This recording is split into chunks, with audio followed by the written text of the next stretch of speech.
Bonjour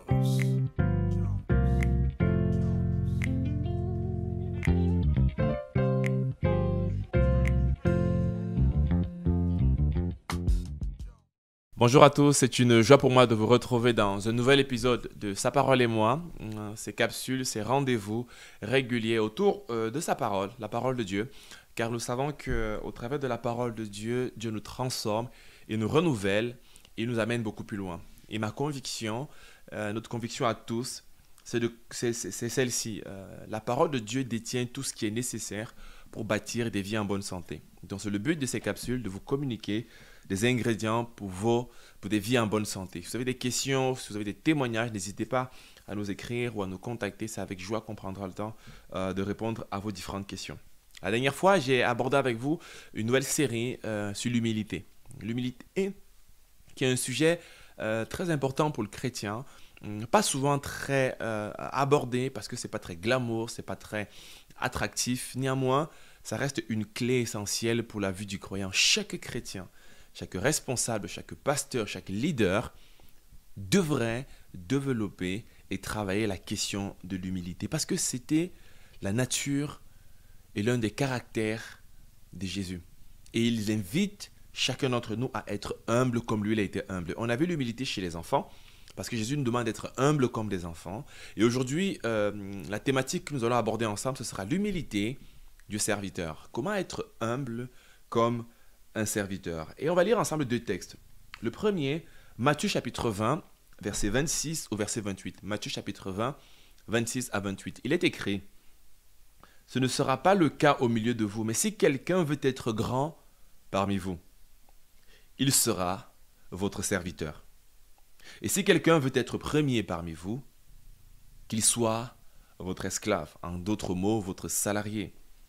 C'est ainsi que le Fils de l'homme est venu, non pour être servi, mais pour servir et donner sa vie en rançon pour beaucoup. On lit un autre texte, Matthieu 11, 29. « Acceptez mes exigences, laissez-vous instruire par moi, car je suis doux et humble de cœur, et vous trouverez le repos de votre âme. » Amen, que Dieu bénisse sa parole. Jésus nous montre une fois de plus comment nous pouvons devenir grands. Par le service. Il nous montre le chemin et il nous dit en fait que si nous voulons atteindre un sommet en termes de vie chrétienne, en termes de grandeur, en termes de leadership, en termes de ministère, en termes de travail, soyons les serviteurs. On connaît tous cet adage ou cette phrase lorsqu'on arrive dans des entreprises qui dit que c'est le client qui est roi. À savoir qu'on met tout en œuvre pour qu'ils se sentent rois, pour qu'ils se sentent élevés. Et parfois, on a cette attitude de client roi dans le royaume de Dieu. À savoir que tout le monde doit venir me servir, servir mes ambitions, servir mes projets, servir ma vision, servir mon désir, servir mon plaisir même. Mais la Bible dit que pour être grand, si nous voulons réellement être grands comme Dieu le veut, comme Dieu le souhaite pour chacun d'entre nous, nous devons être des serviteurs. À quoi donc ressemble cette vie de serviteur? Il me semble que Jésus nous montre le chemin par excellence. Il nous montre comment être un serviteur parce que lui-même, il a emprunté ce chemin. La Bible nous dit qu'il a quitté son trône de gloire, il est descendu sur terre et après avoir servi l'humanité, servi le Père, servi son prochain, il a été élevé à la droite du Père. Parce qu'il est descendu en devenant serviteur, il a été élevé en devenant le plus grand. Et surtout, dans le texte qu'on a lu le second, Jésus a dit « Je suis doux et humble de cœur ». Il nous invite à le suivre et à se mettre à son école afin de développer cette capacité à être humble comme un serviteur. Alors, à quoi ressemble l'humilité du serviteur? Moi, je vois 5 caractéristiques. On pourra en rajouter beaucoup, mais 5 caractéristiques qui sont attachées au serviteur. La première ou le premier, en suivant l'exemple de Jésus chaque fois, Jésus a servi le Père. Et ça, c'est le premier élément. Le serviteur sert celui qui est au-dessus de lui, sert son Père, sert son maître, sert son leader. Celui qui est un serviteur sert son Père. Il nous dit qu'il n'est pas venu accomplir sa volonté, il n'est pas venu accomplir ses projets, ses ambitions, mais il est venu servir le Père. Il ne cherchait pas à accomplir ses idées. Au contraire, il renonce à ses idées pour servir le Père. Chaque fois que vous refusez de servir votre Père, vous faites preuve d'orgueil. Satan est le maître dans le domaine en matière d'orgueil. Il a refusé d'adorer le Père, ou bien de continuer d'adorer le Père, et il a décidé de vouloir usurper l'identité du Père et de devenir lui-même le roi. L'orgueil. Chaque fois que nous refusons, mes amis, de servir notre Père qui est dans les lieux célestes, notre Dieu, notre Seigneur, nous ne faisons pas preuve uniquement de désobéissance, nous faisons preuve d'orgueil. Et l'orgueil précède la chute. Vous voulez être humble, les amis? Servez votre Père. Regardez tout ce qui est écrit dans la Bible concernant les désirs et la volonté du Père. Renoncez à vos propres désirs pour servir ceux du Père. C'est cela un acte d'humilité parce que c'est le chemin que Jésus a choisi. Le deuxième, c'est que Jésus a servi celui qu'il a envoyé. C'est deux choses différentes. C'est bien sûr le Père qui l'a envoyé, mais il a servi celui qui l'a envoyé. Les anges servent le Père. Les anges servent également celui qui les envoie. Les prophètes, certains prophètes de l'Ancien Testament servent également ceux qui l'envoient. Dans l'Ancien Testament, il y a une histoire assez atypique qui est celle du prophète Élisée et celle de son serviteur, de son adjoint, de son disciple Géasi. Élisée va être consulté par un certain Naaman qui venait d'un pays très étranger. Naaman arrive dans la maison d'Élisée. Il demande à Élisée un certain nombre de conditions pour être guéri. Élisée lui donne les instructions très claires. Après avoir hésité, il décide d'aller faire ce qu'Élisée lui a demandé de faire, à savoir se plonger cette fois dans la piscine. Il aurait pu se dire, et c'est ce qu'il a dit, il a dit, mais pourquoi j'arrive jusque dans ce pays et je veux juste être guéri, comment me dit-il va te plonger dans le fleuve du Jourdain alors qu'il y a de nombreux autres fleuves dans mon pays, il y a tellement d'autres choses. L'orgueil grandissait, il n'était pas prêt de faire ce qu'Élisée lui demandait de faire parce que pour lui c'était pas assez bien. Finalement, en cours de route, un des membres de son équipe et de son voyage veut le convaincre de dire, vas-y, mais si tu as demandé quelque chose de compliqué, tu l'aurais fait, vas-y, fais-le, il sera guéri. L'humilité de l'obéissance de celui qui t'envoie a permis à Naaman d'être guéri. Et parallèlement, étant guéri, il va retourner voir Élisée, il va dire, Élisée, waouh, j'ai été guéri, prends autant de cadeaux, je te donne de l'argent, de l'or et de biens précieux. Élisée va dire, je ne veux rien de toi, je ne veux pas de ces biens, garde-les pour toi. Cependant, le disciple d'Élisée, Géasi, va décider d'usurper l'identité et de mentir et de prendre finalement le don qui ne lui était pas réservé. Il ne va pas faire ce que son maître l'a envoyé de faire. La conséquence, c'est qu'il va attraper une lèpre. Ces deux exemples sont frappants. Géasi, par l'humilité, sera guéri de la lèpre. Naaman, par humilité, sera guéri de la lèpre. Et Géasi, par orgueil, sera frappé de lèpre.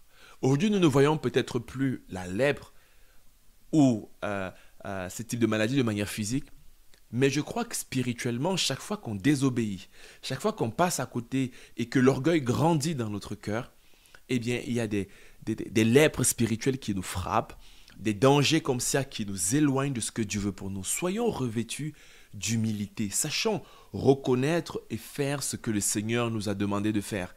Si Jésus m'enseigne et dit, Cyril va prêcher ce message, et je prêche un autre message, alors je juge que le message de mon Seigneur n'est pas assez bon. Et donc par orgueil, je veux faire autre chose. Non. Celui qui est humble fait exactement ce qu'on lui a demandé de faire. Il ne fait pas autre chose. Il est comme un ambassadeur. Il défend les intérêts de son maître. Il n'a pas de projet personnel. Il accomplit ce que son père l'a envoyé. Mais rassurez-vous, ça ne veut pas dire que Dieu nous dénature de notre ambition personnelle ou bien des projets dans nos cœurs. Il est celui qui met des projets de paix et non de malheur dans nos cœurs. Et on manifeste ainsi le désir de l'accomplir. Donc ça, c'est la deuxième chose. Jésus lui-même va être envoyé. Il va venir sur terre. Il ne va pas aller sur Mars. Il va venir sur terre et il va accomplir la mission que le Père lui a envoyée. Quand vous êtes humble, vous allez où on vous demande d'aller. Vous faites ce qu'on vous demande de faire et vous le faites fidèlement afin que celui qui vous a envoyé soit fier et content de la mission qu'il vous a confiée. Troisièmement, Jésus est allé là où le Père l'a envoyé. Donc, j'ai dit trois choses. La première chose, c'était Jésus a servi le Père. Deuxième chose, il a servi celui qui l'a envoyé. Ce n'était plus le Père. Troisièmement, il est allé où le Père l'a envoyé. Un des exemples frappants de la Bible, c'est Jonas. Dieu va dire à Jonas, va à Ninive et prêche l'évangile. Prêche le message que je mets dans ton cœur. Eh bien, Jonas va partir ailleurs, par orgueil ou par peur. L'humilité nous amène à ne pas mépriser un endroit où Dieu nous envoie. Lorsque Paul était en train de servir le Seigneur, par humilité, il est allé jusqu'à Rome, même s'il savait qu'il allait mourir, parce que Dieu avait mis dans son cœur d'aller à Rome. Aujourd'hui, nous on aime aller uniquement où c'est bien. Si Jésus nous envoie à Paris, on sera content.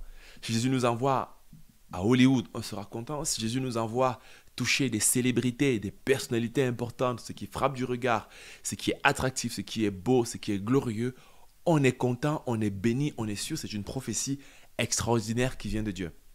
Mais lorsqu'il nous envoie au milieu des pauvres, au milieu des personnes qui n'ont pas d'argent, au milieu des quartiers difficiles, au milieu des terres terribles, difficiles, là, l'orgueil en prend un coup. On n'est pas prêt à aller n'importe où. Je ne peux pas aller uniquement là où il y a de l'électricité. Uniquement que là où il y a de l'électricité. Je ne peux pas aller que uniquement là où il y a une couverture médicale. Je ne peux pas aller que là où toutes les conditions sont réunies. Et bien ici, Jésus avait réfléchi comme ça, mes amis, il ne serait jamais venu sur terre. Et nous ne serions jamais là en train de vous parler de l'évangile qui transforme la vie. Et le danger, c'est que ces vies, ou bien ces terres que nous refusons, que nous refoulons, parce qu'à nos yeux, elles ne sont pas bien, elles ne sont pas suffisamment agréables. Eh bien, ces terres, c'est des terres où Dieu a prévu de nous bénir, de nous établir et de nous élever. Tous les gens autour de moi que je vois qui ont accompli des exploits. Et il y en a quelques-uns que je vois et dont j'ai un témoignage remarquable parce que j'ai l'impression que Dieu les a réellement élevés. Ils ont rencontré des chefs d'État, ils ont rencontré des personnalités très importantes. Je me suis rendu compte d'une chose. Ils sont allés où Dieu leur a demandé d'aller. Pas là où ils avaient envie. Et parfois, ce n'était pas dans les terres les plus agréables, pas dans les terres les plus bonnes, mais c'était dans les terres que Dieu avait prévues pour leur vie. Soyez humbles comme Jésus et allez là où Dieu vous demande d'aller. Quatrième point, Jésus a travaillé avec ceux que le Père lui a confiés. Son équipe. L'humilité, comme Jésus, nous amène à travailler avec des gens qui n'ont pas toutes les compétences. J'ai déjà passé toute une nuit en prière pour trouver ces 12 disciples. Mais parmi les 12, regardons les 12. Certains les appellent les bras cassés, d'autres les appellent de tellement de manières. Mais ce n'étaient pas les pharisiens, ce n'étaient pas tous des personnes de la haute société, ce n'étaient pas les personnes les plus brillantes. Dieu a donné une équipe faible, fragile, entre les mains de Jésus. Jésus n'a pas dit non, Seigneur, je veux les meilleurs de l'école de Jérusalem, les meilleurs de l'école de Galilée, les meilleurs de l'école de Juda, de Cana. Non, Jésus n'a pas pris les meilleurs des meilleurs. Il a pris ceux que le Père lui a donnés et il va se révéler être les meilleurs des meilleurs. Contrairement à ce qu'on pense, nous ne voyons pas au cœur des gens. Dieu voit au cœur des gens. Dieu nous donne toujours le meilleur et généralement le meilleur pour notre vie et pour la mission qu'il nous confie. Cependant, ce meilleur n'a pas toujours le regard ou l'apparence du meilleur. On peut dire, non, je veux travailler uniquement avec les gens qui sont comme moi.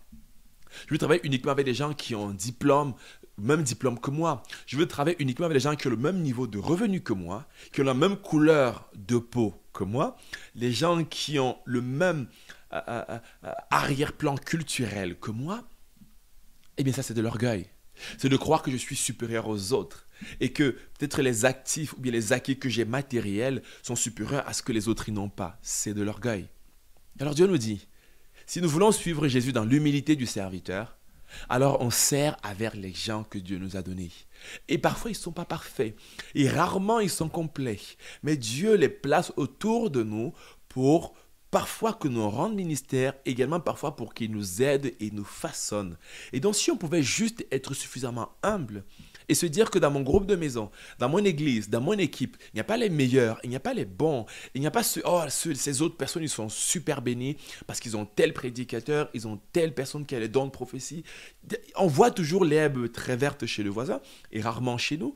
Mais chaque fois qu'on regarde là et on méprise ce qui est autour de nous, on fait preuve d'orgueil.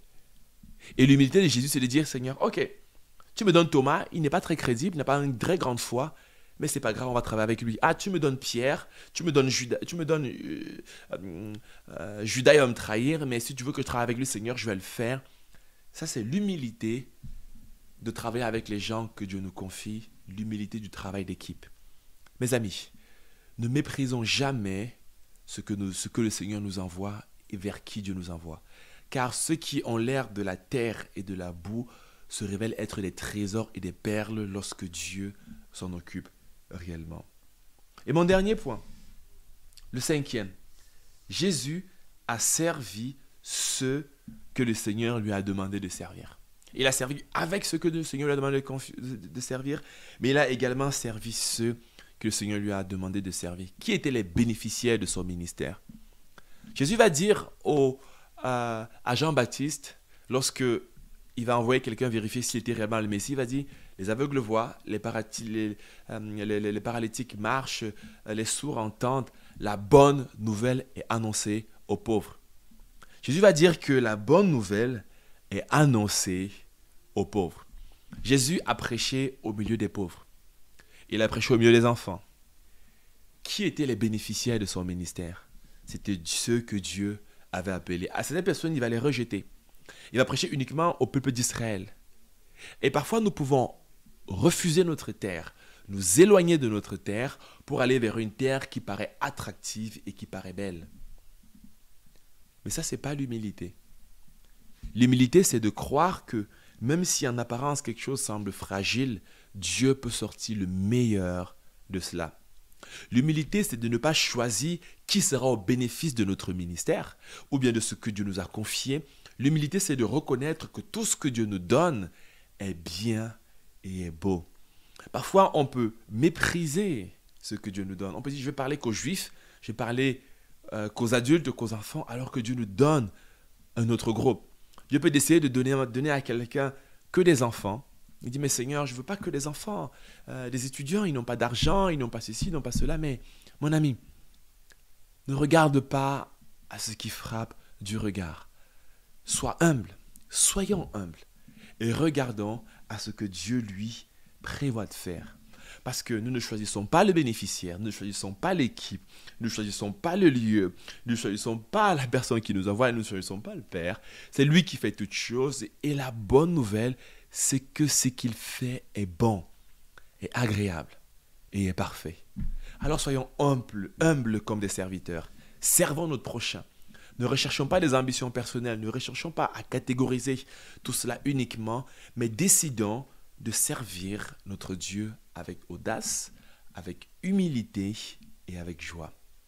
Et Dieu vous rendra grand, infiniment au-delà de ce que vous pensez, imaginez ou croyez même. Que Dieu vous bénisse et à très bientôt pour un nouvel épisode de Sa parole et moi.